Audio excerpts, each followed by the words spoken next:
adventure in Pipeman on W4CY Radio.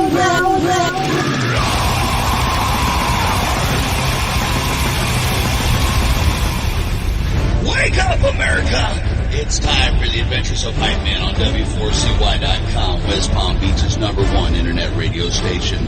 Here's your host, the Pipeman.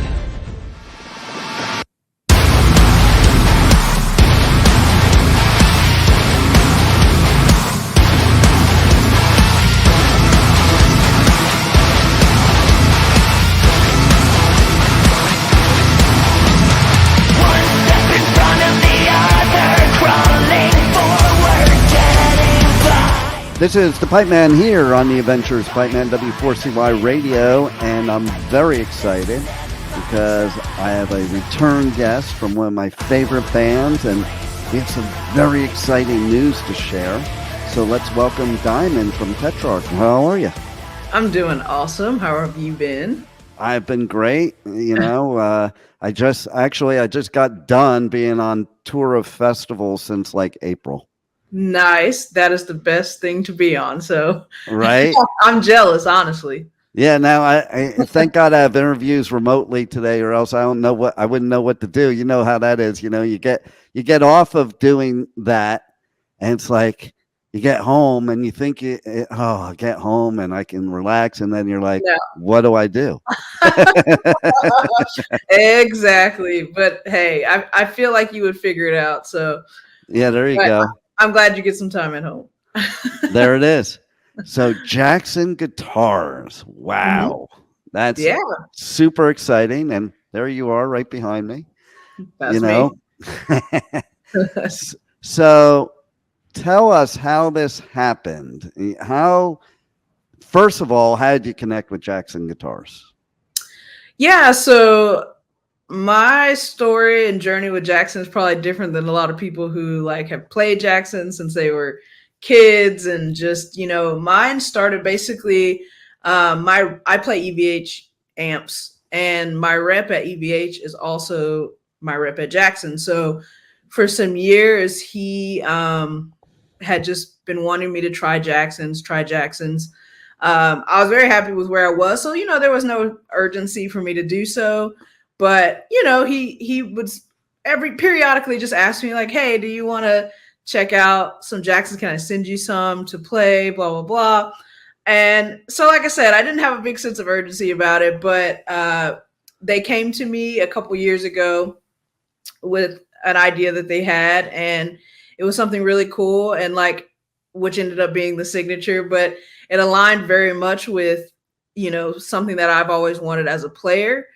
And, you know, it started by them just sending me first a bunch of guitars, Jackson signature, non-signatures, Fenders to just try out and kind of get used to. And after that, they built me one that I wanted with all of my specs, which ended up being the prototype, but I loved it. It felt perfect. I ended up recording like all the new songs with it, so it passed the studio test. And yeah, I knew that was the home for me, like after just really taking the time to sit with them and talk to them about their plans and ideas. For me, just really aligned with my goals. And so here we are. So me, as somebody who tried to play guitar and really sucked, you know, what I always wonder is, for somebody like me, it's like, guitar is a guitar is a guitar. And like, no, I don't really think that, but it's kind of how you think. It's like, well, what would be the difference? And why is it they keep switching guitars for different songs and stuff like that? And I'm really kind of playing devil's advocate for the listeners that, you know, are thinking that right now. So what is it for an artist like you, who is a badass guitarist, that can tell the difference between one guitar to the next, and what makes this guitar now to be the one that's perfect for you? I honestly think for every player, it's completely different. You know, like, it's not like you could talk to me and then you can go talk to Billy Joe from Green Day and then talk to James Hetfield, and we all might have the same preferences, but we might have completely different ones.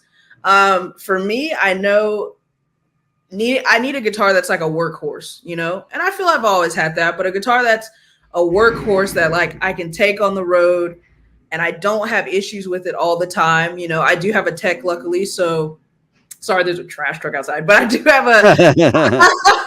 I do have a tech, luckily. So he handles most any issues that I have, but I need a guitar that's reliable in all settings, whether I'm in the studio or I'm on the road. It just alleviates a lot of a headache, you know, for me. And just something that's very comfortable for me. And comfort, again, is something that's just so relative to the player. So it's really like, you know what I mean? It's really based player by player.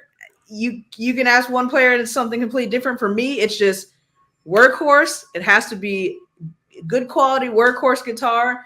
And it just has to be very comfortable for me to play and have the specs that I love. And other than that, I'm not super picky. So yeah, you know, it's funny because when you say comfort, that hits home for me because I look at somebody like Tom Morello. Yeah. And I'm like, how the hell is he even comfortable holding his guitar like that?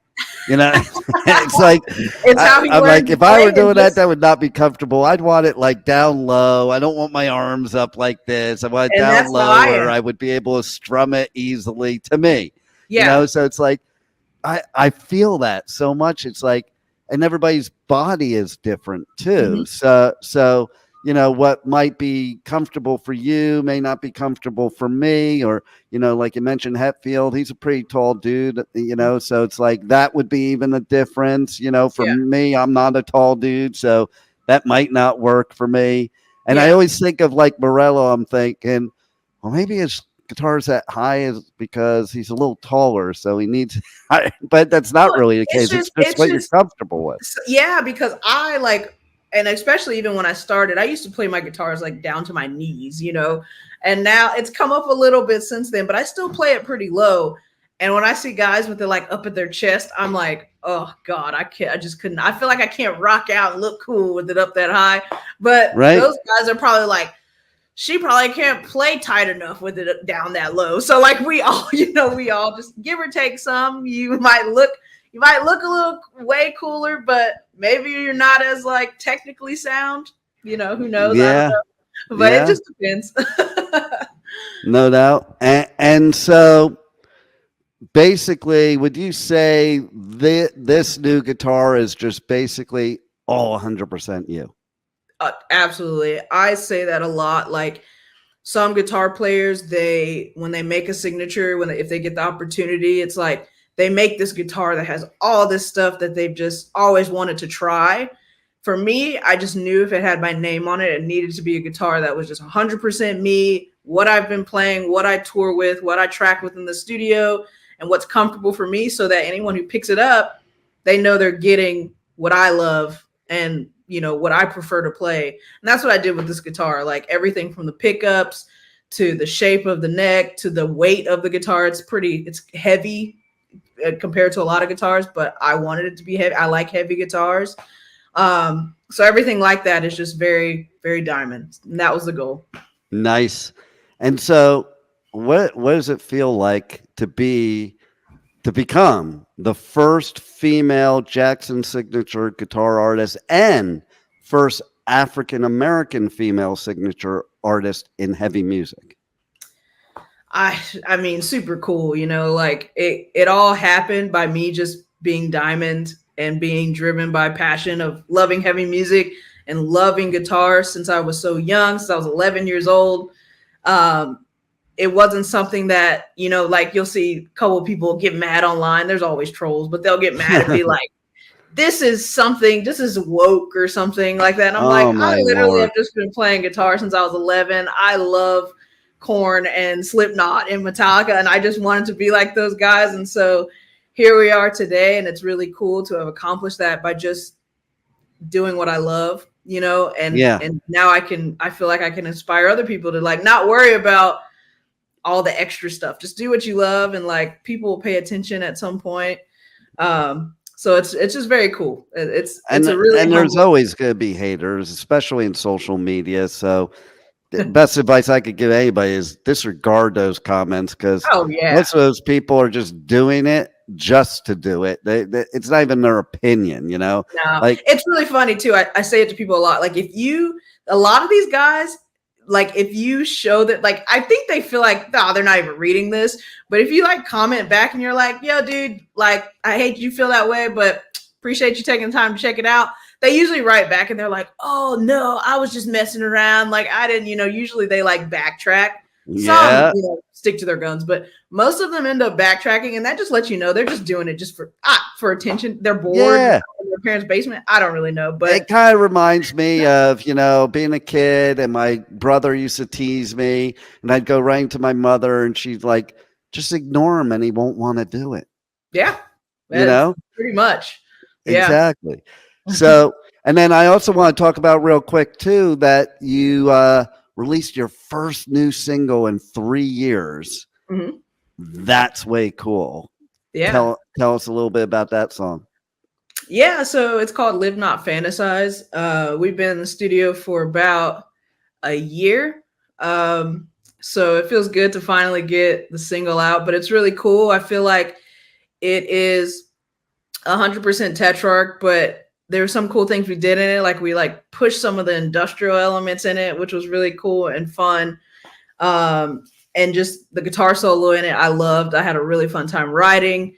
And it actually started off honestly as a joke song. Like we wrote that song and it was a joke. It didn't have any electronics on it or anything. I had a bare riff with some drums, and the joke was, I was like, wow, this is like super dad. There was because we had nothing else on it. But for some reason it kept making the cut as we were cutting down songs. Like it just kept finding its way in the new batch, and it ended up being a lead single, which is so funny, but how things work. But yeah, it's always the one you don't expect, right? Yeah, for sure. And so tell everybody how they can check out the new single, check you guys out, and also check out the new signature guitar. Yeah, so the single, you can find the music video on YouTube. It's on all streaming platforms, Spotify, Apple Music, Amazon, whatever you got. So yeah, pretty easy to find. And guitar, it's pretty crazy. You can Guitar Center, Sweetwater, Reverb, jacksonguitars.com. You can find it there. So yeah, it's pretty easily accessible. Very cool. Well, this is all very exciting, and I can't wait to see you out there with it personally. Me personally. Same. You should be seeing us very soon personally, and I will have it. All right. I love it. Thanks for, all the great music you give us, and thanks for being on the Adventures of Pipeman. Thank you for having me, as always. I appreciate it. You got it. Thank you for listening to the Adventures of Pipeman on W4CY Radio.